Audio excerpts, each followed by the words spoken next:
throughout the writing process does he realize that the concept is going to match one of the previous concepts that they've done before? Quite late in the process, so that we always write the music first, and then the lyrics are the last element that comes into play, basically, and the conceptual backbone is usually it's the element that comes between the moment when the music is finished and I start writing lyrics. And a lot of times it's the fact that it related to previous records was because the music pointed in that direction. So when I started writing Phanerozoic 1, I realized that some of those tracks, they had that Precambrian vibe. Mm-hmm. And then that only because of that, I started thinking that, hey, it could be actually a nice treat to make a sequel to Precambrian, because it's not it left like a kind of an open reference point at the end of it, and you could actually continue there. So that, like, what pointed me in that direction was the music. Otherwise, I wouldn't have had that idea to return to an album that came out 10 years earlier, basically, and to continue there where it left off. So that's how it usually works. The only album that was an exception on that end was Pelagial, which was kind of like an isolated record anyways, that doesn't really link to any of the other albums we've done. That album was really written with the whole conceptual idea in mind, along that, backbone of the concept that was like a journey from the surface to the bottom of the sea. So that was the only record where we had that idea first, and then I really started writing music with that in mind. I wanted that album to become this journey that is like, becoming like heavier and lower in tuning and slower as you progress towards like the deep sea parts from the surface of the sea. So I had that idea in mind when I started writing the record. Everything else was always just like basically isolated songs written during a certain period of time and then put together, and then me wondering, what am I going to do with this lyrically? Yeah. I mean, that was kind of leading into another question there, is that part of me might have thought that you had an idea from Precambrian to eventually do what is entirely, the entire geological history of the planet, which is no small undertaking at all. And now we found ourselves with the new record in this very weird time frame. And sort of in the press release, you go into it a little bit with it being about this human era and how there's this divide and there's these strange conspiracy theories going around. So what I kind of want to ask you is, at what point were those the ideas that you wanted to tap in lyrically? Again, was it the music, or was it because we found ourselves in this really strange time where it was pretty much front and center as to what that's all we could think about? Like, yeah, it was more of the latter, really. That album was written in late mid 2020, basically. That was when Peter initially started sending me some of his synth ideas, and I felt inspired and started working with them. And like after a lot of back and forth, we had an album, and initially it wasn't even planned to be an ocean album, but then we realized that yes, it actually does sound like the ocean. And that was all happening, like I said, end of 2020, during a very weird time. So when I started writing lyrics, which was pretty much instantly after the music was written, I was very much inspired by what was going on, and the fact that nobody really knew what was going on, and the division in our own families and circles of friends, simply caused by not knowing what was really going on, everyone coming up with their own ideas and interpretations, and some of them being obviously quite painstakingly wrong or just like off, and us dealing with it. And that led to a lot of segregation also in the ranks of my friends, where people were just like fighting over ideology almost, and that definitely was one of the things that inspired the writing of the lyrics for this record. But as opposed to some older ocean records, this one is really an album where each song has kind of a topic of its own. So they are all like I would say like the overarching framework or whatever is like that they're all songs that deal with like the weirdness of this time and the alienation of our modern age, and like some of the things that were happening around this time and still are. But each track kind of has its own direction and its own topic to deal with. So it's not just a record about conspiracy theories, the first track is inspired by Guy Debord's book, The Society of the Spectacle. I think it was 67 or 68 that he wrote that.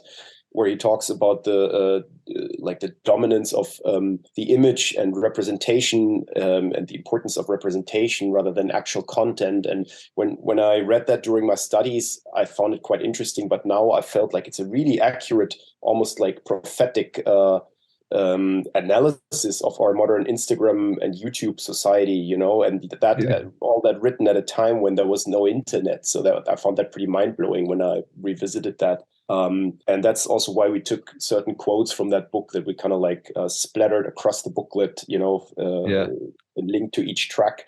So so there's that, and then I could go on and talk about every track of the record, but like the bottom line is that every track has kind of a topic of its own, but they're all like under the umbrella of the weirdness of the postmodern age, I would say, you know. And it is weird as well. So the way that you talk about that, and it's not just isolated to general citizens with Instagram and YouTube and this weird influencer culture that we do have, but almost it feeds directly into politics as well. It's not necessarily what the people are saying, it is who is saying it, especially here in the UK and in the US. And I'm sure, you know, in Germany, there's, you know, today there's still some of that, but we're finding it here that it is more about personality rather than substance. Exactly. Yeah, it's the same here, and representation is replacing the actual content, and that like in vice versa. That means a lot of times that the content becomes kind of exchangeable, and that the differences between perpetrators of different political parties and what they're asking for is a lot of times rather marginal, you know, although they might come from very different ends of the political spectrum. So this is something I also find quite shocking and intriguing, that a lot of times you find that very different people with supposedly very different political agendas in the end all vouch for the same things. And these are all just like symptoms of this this extreme dominance of image and representation, and what we want people to see and feel, and how we position ourselves towards that, you know. And this is what obviously is at the bottom of all social media activity, especially in politics. Yeah, of course. And it's size to 200-word messages on Twitter, and yeah. And it is, and we're starting to see it with you know, a figure like Elon Musk, who will buy this platform for their own ends rather than for any, you know, any substance, as you say. And that makes a lot of sense now that I sort of can see your writing process, where you go from how the music is to where the lyrical ideas fit in, because this record musically it's still, like I said, very much an Ocean record, but it's kind of more introspective musically. It's not, I wouldn't say slower, but it's definitely more methodical in the way that it builds from beginning to end. Yeah, I agree. It's one of those, I think, that people will hear it and go, oh, it's different, but on repeat listens they'll be like, that's where it is. Yeah. Do you feel that when you were writing it, you were like, this might be a bit of a slow burn for people? Yes, I did feel that, and I found that ever more intriguing, that it was shaping up to be a different record from the very beginning, you know. And like I said, for quite some time we didn't even know if it was going to be an Ocean record. It was just me and Peter bouncing ideas off of one another without really knowing where this would lead to. And that's kind of what made the process even more exciting. But yes, I did feel with a lot of those tracks that, especially in the beginning of the record, the first 3 tracks are rather short, and I could have elaborated more on certain ideas there, and, you know, like taken them to the usual Ocean territory of like 9 to 10 minutes tracks, but they felt kind of like complete in their shortness as they were, but they also almost immediately fell into that certain order in which they ended up on the record right now. And what I only realized afterwards is that more than any other Ocean record, I think it's an album where you really need to listen to it from the beginning to the end. And I'm aware I have said that in the past before. I think that's really been written in your liner notes before as well. I remember reading the liner notes to Anthropocentric saying this is supposed to be digested from front to back. Yeah, well, I mean, Yeah. this is the idea of an album, and I've always Yeah. loved albums where it was like that had this kind of like inevitability that you just feel like you have to listen to it from the beginning to the end, like watching a good movie. You Yeah, can't of bail at course. one point or just like watch a chapter or something like that. But I think with this record, like not only lyrically or conceptually, but also musically, it's quite striking that it is like that. The first real heavy part only appears at the end of Atlantic. That's track 4. So that's like the first really heavy riff of the album, and it works when you only listen to that track standalone. But it's a lot more impactful if you listen to the album from the beginning and you've been taken 100%. to that point by the 3 previous tracks. Then like that really set the vibe for this moment to happen. And we have been discussing all combining it into one long track. It's just not very feasible for DSPs, and it would essentially ruin us financially to do that. Yeah. But yeah, that's why we decided, not to do that, and not only now, but in the past as well. But it is an album that should be really listened to. At least the first 4 tracks really belong together to us, and we've already decided that this is how we will do it live as well when we start rehearsing the record. It's not a record that has to be performed in its entirety exclusively. Like, Mhm. I want to do that, but I can also imagine combining it with older material, and especially with the Phanerozoic material. Yeah. But those first 4 tracks, they will always be played in a block.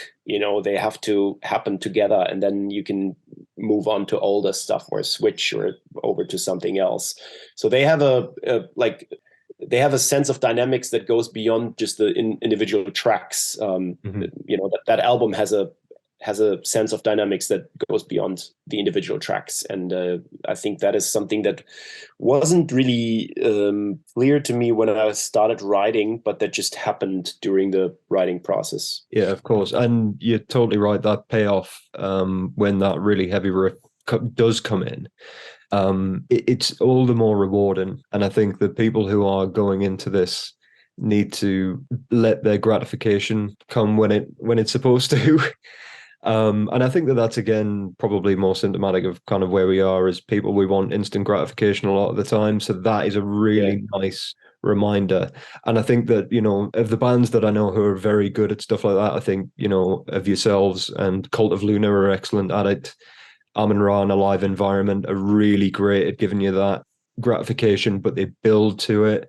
And it's yeah. always more rewarding. And my first listen, I was like, yeah, I see why they did that. So I'm really Yeah. glad that there's something. I mean, with every Ocean record, you can sink your teeth into it and spend years and years and years picking apart. And I think that's a testament to yourself, being so archetypal in the creation of these really dense and detailed works.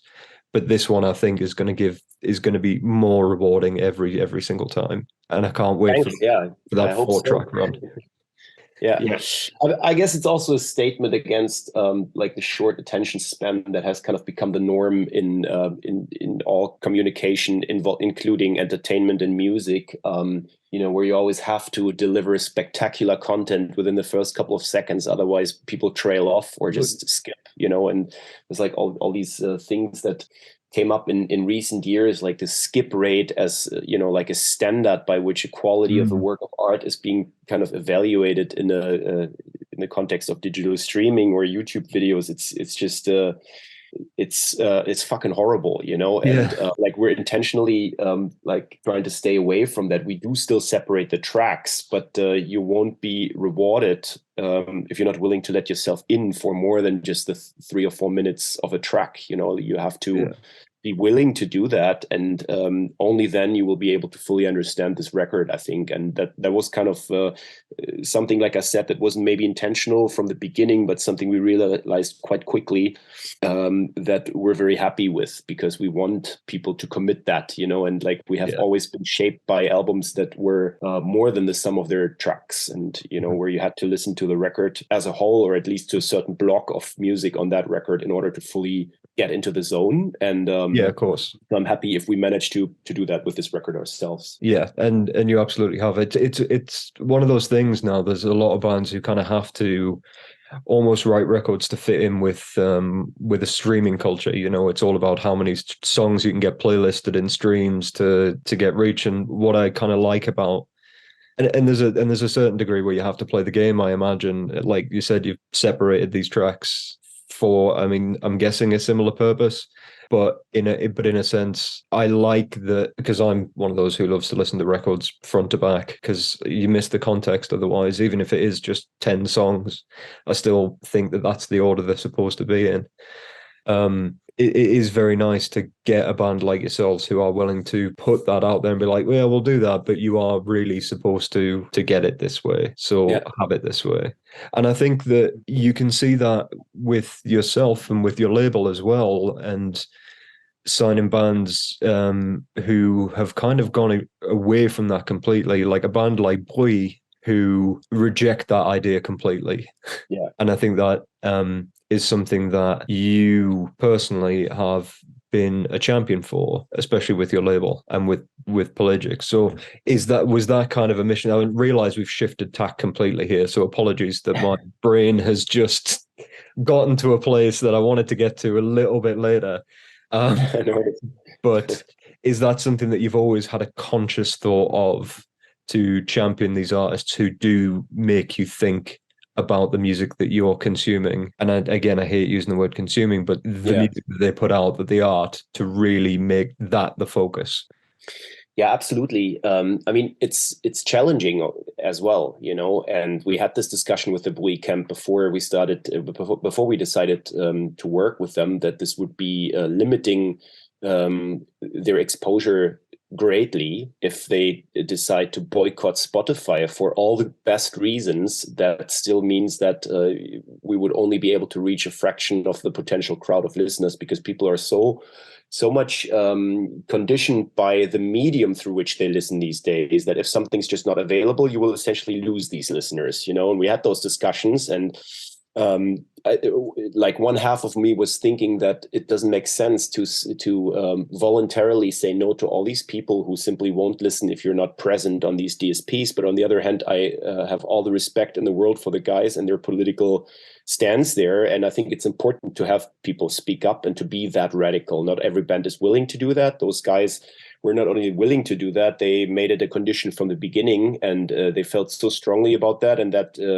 I found very inspiring and very important, so that I tried to make it work on our end. And well, as a matter of fact, they have a lot of hype around them right now, and a lot of buzz. So it actually kind of works that we only offer their songs through Bandcamp. And the people that are really interested, they will go there and listen to it, you know, or they will buy the vinyl records or the physical records to listen to. But of course, it's a challenging topic. I on the other hand, I also have to say, without digital income, Pelagic Records wouldn't exist. As shitty as it is, as low as the payouts for artists and labels that Spotify still offers are, we couldn't afford to simply say we will boycott that. We want to do without it, you know. Otherwise, we wouldn't be able to press records, physical records of smaller bands. We rely on digital income to fund those pressings, and to be able to take risks artistically and creatively, we unfortunately rely on that income, you know.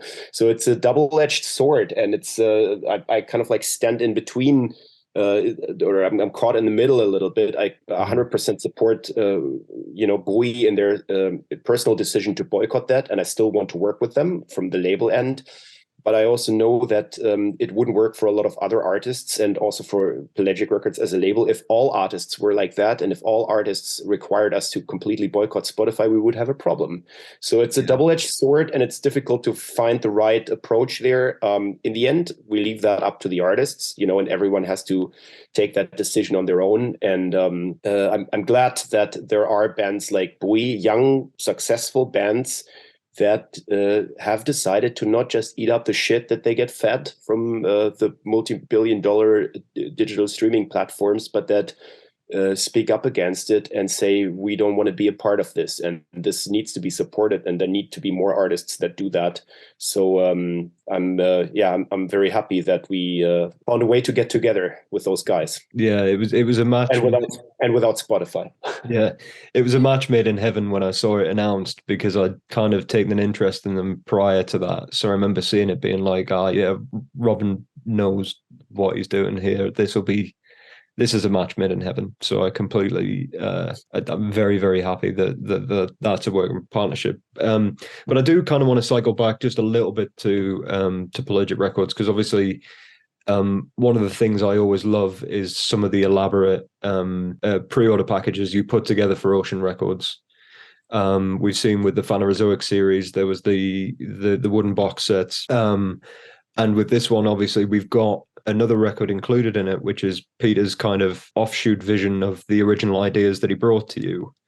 At what point did you realize that those two things would be a nice parallel to release together in that package?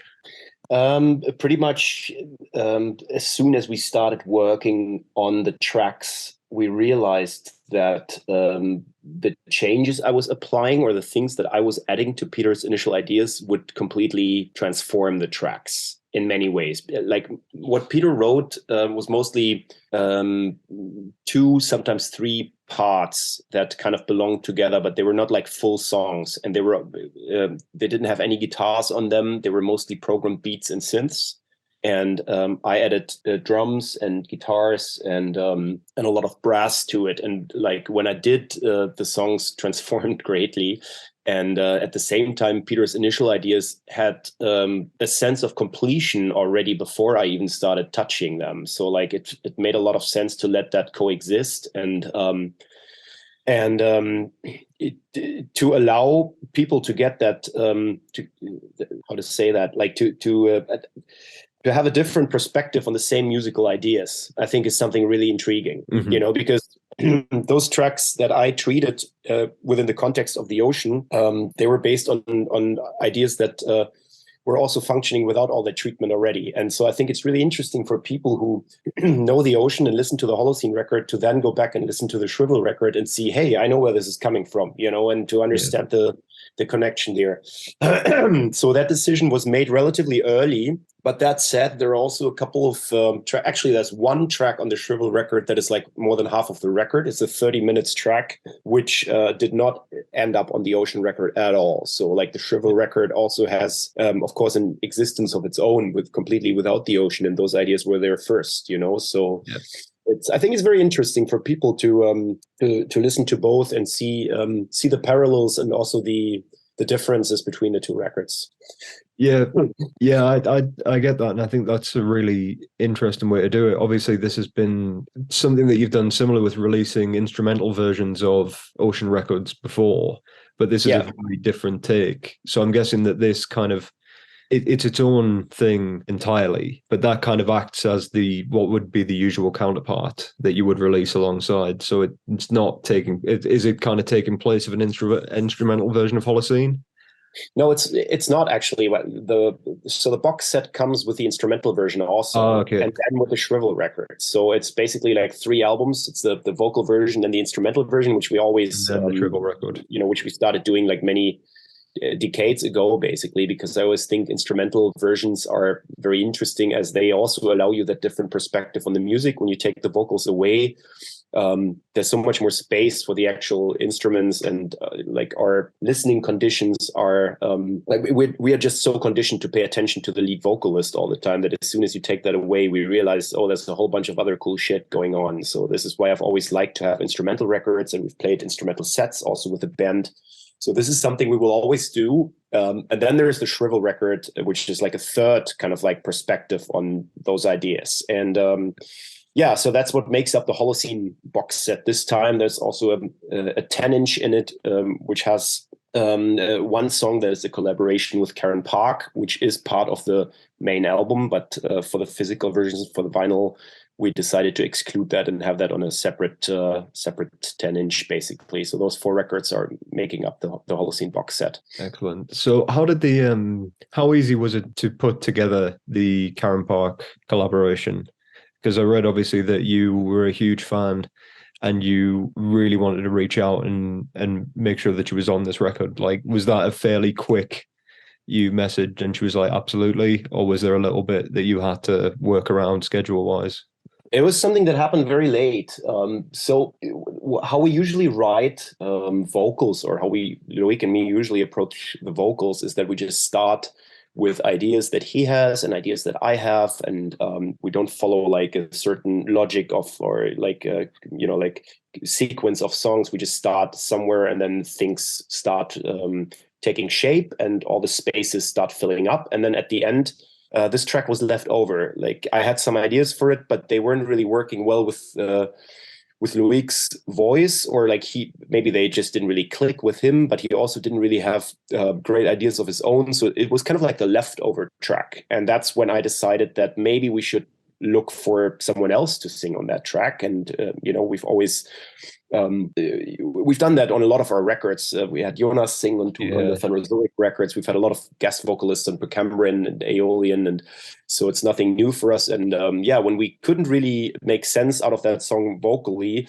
and at the same time we felt that it shouldn't really be an instrumental track, that's when I started thinking about approaching someone for a guest appearance, and Karen was really the first that came to mind. I've always wanted to have a standout female vocalist on an Ocean track without it sounding like Julie Christmas, because as much as I love Marina, that's already been done, and Karen has such an idiosyncratic voice. Like she has that 1 in a million voice, really, that really speaks to me and like goes straight through my spinal cord somehow, and so yeah, she was the first that came to mind. I sent her the tracks and she was into it, and then things really fell into place quite easily. I mean, the original version she sent us was pretty much the version that ended up on the record. There was no wishes left unfulfilled. She wrote her own vocal lines, wrote her own lyrics for the track, and it fit perfectly. And it really transcended my own vision of the song, because I had some vocal ideas for it initially, like I said, but that was with a male voice in mind, and they were quite different from how Karen approached it. So it took me some time to get used to it. At the same time, I was instantly blown away. I was like, wow, this like really takes this song into a totally different context and league somehow, So yeah, it didn't take long until I got used to it. I loved it instantly, and I think she really took that song to the next level. Yeah, and you can tell, and I'm glad that you sort of mentioned it, you not wanting to do something like Julie would have done with Marina, because the instant, and we've seen it with sort of music journalism, and obviously I'm complicit in this, but it's the easy reach, it's the easy pick. But this one is so far removed from that, but gives you a same sense of, wow, I wasn't expecting that. I wasn't expecting that to work the way that it did. So I can totally see how when she sent that track through, you've been like, this isn't what I expected, but this is great. Yeah, exactly. And also it's like now looking at the record as a whole again, I think it's quite important at that point in the record, it's track number 6. It's quite important that this happens, because it's really taking you out of that, out of that zone where the first 5 tracks have put you, and from that moment on, the rest of the record is kind of like,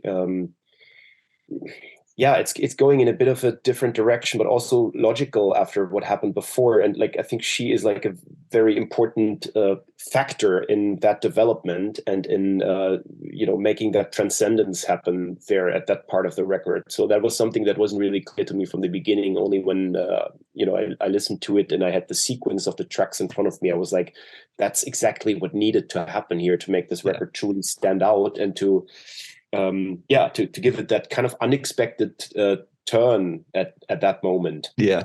And I think it's going to be one of those that's going to be highlighted a lot in reviews, and when fans talk about it, they're going to be like, that's the bit that we most were blown away by, because it is waiting for it, but you don't expect it to happen like that. And because it does, it's just it's so well done. So well done. Well, Robin, you've been incredibly generous with your time, so thank you. I've just got one question left. Obviously, now you've just come off the back of a really monster tour, but I'm guessing there are touring plans in place, because the Ocean are a touring and machine, really. How does the next couple of years look on that front? Oh well, that we shall see. We're not really planning that far ahead. Right now, Okay. we're taking a bit of a break because we were all Well quite. deserved as well. Well deserved.